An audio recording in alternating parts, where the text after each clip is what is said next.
Peut-être avez-vous vu tout près de chez vous des garages qui s'affichent clé verte. J'ai M. Tanguay aujourd'hui qui est avec nous pour nous en parler. Bonjour. Bonjour. Vous allez bien? Oui, ça va bien. Monsieur Tanguay, parlez-nous de ce programme-là qui est clé verte. Oui, alors le programme Clé verte, c'est un programme de certification des ateliers mécaniques automobiles. C'est un programme volontaire, c'est-à-dire que les ateliers y adhèrent pas parce qu'ils sont obligés, parce qu'ils y croient. Okay. Et ce qu'on vient reconnaître chez ces garages-là, c'est qu'ils ont mis en place des très bonnes pratiques en environnement, que ce soit qui respectent un certain nombre d'obligations réglementaires ou qui ont mis, comme je disais, des bonnes pratiques. Par exemple, ils font du recyclage. C'est pas une obligation, mais ils le font. On vient reconnaître ça. Et quand on reconnaît ça, on le certifie, les gens peuvent ensuite de ça s'afficher puis être reconnus. On les diffuse sur notre site web. On leur donne une publicité aussi. Mais qu'est-ce que ça fait concrètement là, pour les gens que les garagistes s'impliquent au niveau de l'environnement? Mais concrètement, qu'est-ce qu'ils doivent faire pour être certifiés clé verte? Bon, dans un premier temps, évidemment, ils doivent s'inscrire, nous manifester leur intérêt. Nous, on arrive on a un gros cartable de normes puis de bonnes choses à faire, plein d'informations. On les rencontre, on les forme. Notre principe, c'est pas de la coercition, c'est de les accompagner, c'est de les aider. Donc, on les forme, on leur dit, regarde, il faudrait que tu fasses ça, tu savais-tu qu'il y a cette réglementation-là, savais-tu que ça serait une bonne idée si tu faisais ça dans ton garage. On leur donne toute cette information-là, ils mettent en place des choses, ils ont toujours des choses à changer dans leur garage la première fois qu'on va les voir. Et quand ils sont prêts, ils nous appellent, ils nous disent, là, je suis prêt à être audité. Donc là, on vient les auditer, et là, on passe à travers une grille, on a une grille qui est variable selon que l'atelier fait, par exemple, de la carrosserie ou de la mécanique. Et, c'est différent pour chaque Oui, c'est différent garage. pour chacune des spécialités. Ils n'ont pas les mêmes obligations à respecter. La carrosserie, ils ont besoin de cheminée. Ceux qui font de la mécanique, il y a un séparateur au huile, ce genre de choses-là. Donc, ils ont des obligations différentes. Puis là, nous, on passe à travers la grille. Si tout est beau, on les certifie. Si ce n'est pas tout à fait correct, s'il y a encore des petites choses qui sont à corriger, on dit, OK, bien, envoie-moi des preuves plus tard. Dans une semaine, dans 2 semaines, envoie-moi des photos comme quoi qu'effectivement, tu as étiqueter correctement tes bacs de récupération de batterie ou ce genre de choses-là. Et à partir de là, quand tout est beau, on les certifie. Donc, on leur envoie une affiche, on leur envoie un certificat, on leur envoie une espèce de le diplôme qu'ils peuvent mettre sur le mur, une plaque. Donc, on essaie de faire un peu mousser ça. On les affiche sur notre site web. Puis, évidemment, on les mentionne autant qu'on peut là, quand on arrive dans le public, parce que ce qui est intéressant aussi pour les ateliers, c'est que leurs consommateurs, leurs clients sachent qu'ils sont clés vertes et que de nouveaux consommateurs sachent qu'ils sont clés vertes aussi. Mais c'est ça, en fait, ça m'amène à me poser la question, qu'est-ce que eux, comme garagistes, parce que souvent, eux, ça va leur impliquer des frais, des coûts de faire ces transformations-là. Mais qu'est-ce que eux, ça leur apporte? Bien, il y a toutes sortes de raisons pour lesquelles les garages décident de se joindre à Clé verte. Il y en a plusieurs qui veulent rester au sein d'une organisation, que ce soit le CAA ou que ce soit une compagnie d'assurance comme Intact qui les approvisionne en une voiture accidentée qui doit se faire réparer dans une carrosserie. Ces organisations-là ont des exigences et ont trouvé que, par exemple, Clé verte, c'était donc une bonne idée. Donc, ils ont dit, si vous voulez rester dans notre réseau, vous devez être Clé verte pour rester dans notre réseau. Et même pour y accéder maintenant à notre réseau, vous devrez d'abord être Clé verte. Donc, ça, c'est les gens qui sont un peu obligés. Donc, ça, c'est les compagnies qui vont référer les garages. Exactement. Ce qu'on appelle, et ils vont prioriser les garages qui sont clés vertes. Exactement. Ce que nous, on appelle les bannières ou les réseaux qui vont demander à leurs membres d'être clé verte ou ils vont dire, si tu veux rejoindre notre bannière ou notre réseau, tu dois être clé verte. Ensuite, il y a des gens qui ont des incitatifs. Par exemple, les gens qui veulent être mandataires pour la SAC, la Société d'assurance automobile du Québec, eux doivent, je pense aux 3-4 ans, ils doivent redéposer une offre pour répondre à l'appel d'offres puis être choisis parmi ceux qui vont avoir le droit d'être officiellement mandataires de la SAC. Alors, le fait d'être clé verte, ça leur donne des points de plus. Donc, il y a un incitatif. Ils ne sont pas obligés, mais c'est intéressant. Après, on a toute la gamme de gens qui sont convaincus de l'intérêt d'être plus écologique, d'être plus environnemental, que ce soit parce qu'ils vont sauver des coûts, que ce soit parce qu'ils se préoccupent de ce qu'ils vont laisser comme héritage à leurs enfants, tout ça, que ce soit ils se disent, bien, le jour où je vais vendre mon garage, si mon sol n'a pas été contaminé parce qu'on s'en est bien, on en a pris soin, je trouve ça intéressant.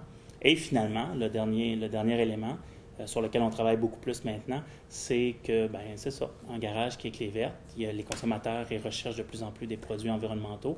Donc, tant qu'à choisir entre 2 garages, je ne sais pas trop lequel aller, bien, pourquoi je n'irais pas à un endroit où je sais que tous les déchets qui vont être autour de l'entretien de ma voiture vont être récupérés correctement, où je sais que les employés, il y a un niveau de protection de la santé et de la sécurité des employés qui est plus élevé, ou enfin j'ai une assurance. Parce que les gens ça ne veut pas dire que tu n'es pas clé verte, que c'est pas comme ça, mais quand tu es clé verte, tu as cette assurance. Parce que les gens sont de plus en plus conscientisés, justement, à faire attention à l'environnement et à faire attention même aux gaz à effet de serre et tout ça des voitures. Il y a même des voitures hybrides maintenant qui s'en viennent.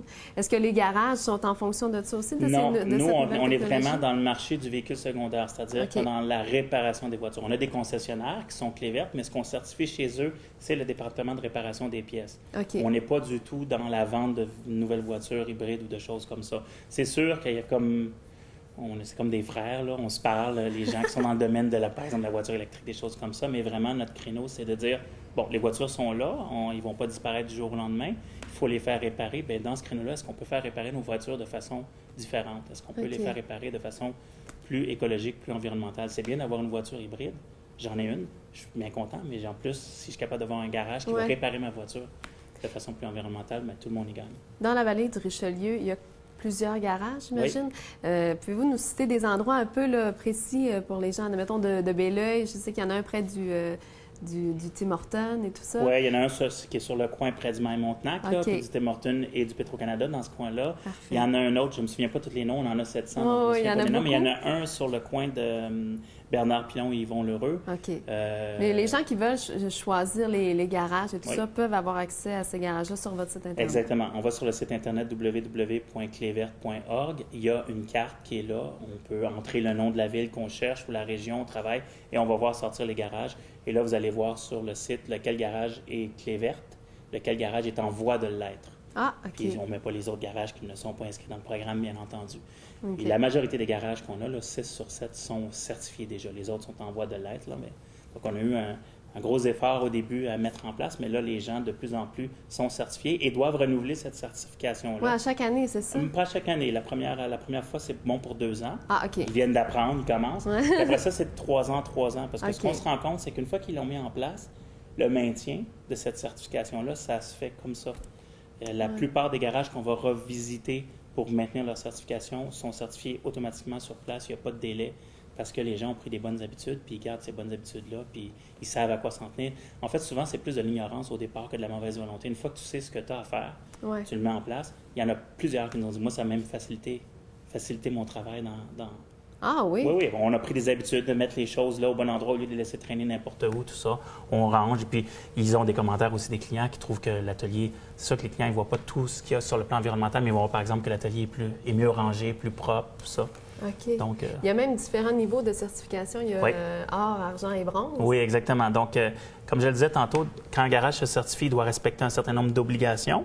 Puis, il y a des bonnes pratiques. Puis, c'est dans les bonnes pratiques où on va chercher la note entre 75 et 100 qu'ils doivent avoir. Et selon cette note-là, on va être bronze, argent ou or. Puis, on a un niveau platine qu'on n'a pas encore mis, mais on pourrait le donner à 2-3 garages. Il y en a qui sont 100 C'est-à-dire que non seulement ils respectent toute la réglementation qu'on leur demande de respecter, mais en plus, ils ont mis en place toutes les idées de bonnes pratiques qu'on avait. Ils recyclent, ils ont donné de la formation à leur personnel, ils font attention à leurs vieux chiffons, ils font tout. On ne peut pas leur demander de faire mieux. Et juste avant de se quitter, une petite question comme ça. Est-ce que ces garages-là, est-ce que le coût est plus élevé pour les personnes qui vont aller vers ces garages-là? Non, pas du tout. Pareil? Pas du tout. Il n'y a pas de... Non. On fait juste plus attention à l'environnement. Voilà, exactement. Et parce que les garages comprennent qu'eux vont sauver des sous dans ça, donc il n'y a pas de raison de refiler quoi que ce soit à la clientèle. Et merci beaucoup, M. Tanguay, d'être venu nous voir aujourd'hui. Merci. Au revoir.